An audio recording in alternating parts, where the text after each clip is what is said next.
It was Christmas on the island of Sodor. All the engines were working hard. Thomas and Toby were busy carrying people and parcels up and down the branch line. Everyone was happy. Only the coaches, Annie and Clarabelle, were complaining. "It's always the same before Christmas," they groaned. "We feel so full. We feel so full." "Oh, come on," said Thomas. "Where's your festive spirit? Christmas Day is almost here." By the side of the track was a little cottage with a familiar figure waving to them. "It's Mrs. Kindly," whistled Thomas. "Beep, beep! Happy Christmas!" Thomas always felt better for seeing her. "Christmas just wouldn't be Christmas without Mrs. Kindly," he said to himself. When work was over, Thomas went to see the other engines. All their coats had been polished. "Huh," said Gordon. "Just look at us. Your driver will have to work fast to get you as smart as us." "Never mind that," replied Thomas. "I've something important to say. Do you realize it's been a whole year since Mrs. Kindly saved us from a nasty accident? You remember when she was ill in bed and—" "Yes, of course," interrupted Edward. "You told us how she waved her red dressing gown out of her window to warn you about a landslide ahead." "And you and Toby gave her presents?" Percy joined in. "And Sir Topham Hatt sent her to the seaside to get better." "But," said the other engines, "the rest of us never thanked her properly." "Exactly," said Thomas. "So now I think we should all give her a special Christmas party."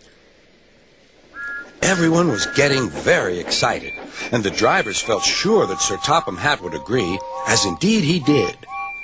The engines were all busy making plans when silence fell. Sir Topham Hatt had bad news. "The weather's changed badly. Mrs. Kindly is snowed up. Toby says he'll help to rescue her. You must help too, Thomas. There's no party unless you do."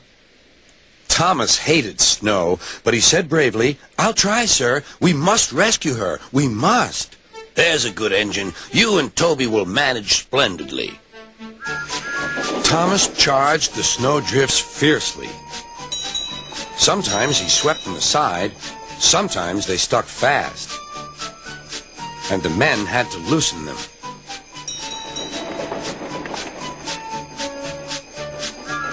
But at the cutting near the cottage, they could go no further. "Look at that!" exclaimed Thomas's fireman. "Beep, beep! Here we are!" An answering wave came from an upstairs window. Then they heard a familiar sound.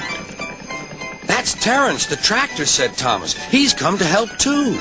Sure enough, Terence had a snowplow and was working hard to clear a patch to the railroad line and safety. At long last, the rescue was complete. Percy took the tired workmen home. Terence said goodbye to Mrs. Kindly and promised to take care of her cottage as he watched them all set off. The engines made good time. No more snow had fallen, but the yard was dark. There was no one to be seen. Thomas's heart sank. Suddenly, all the lights went on. What a marvelous sight awaited Mrs. Kindly. "Well done," said Sir Topham Hatt. "I'm really proud of you all." Mrs. Kindly especially thanked the smaller engines. "Thomas and Toby are old friends," she said. "And now, Percy, you are my friend too." Percy was very pleased. "3 cheers for Mrs. Kindly," he called. "Beep, beep, beep." They all whistled. We wish you a Merry Christmas, we wish you a Merry Christmas, we wish you a Merry Christmas and a Happy New Year.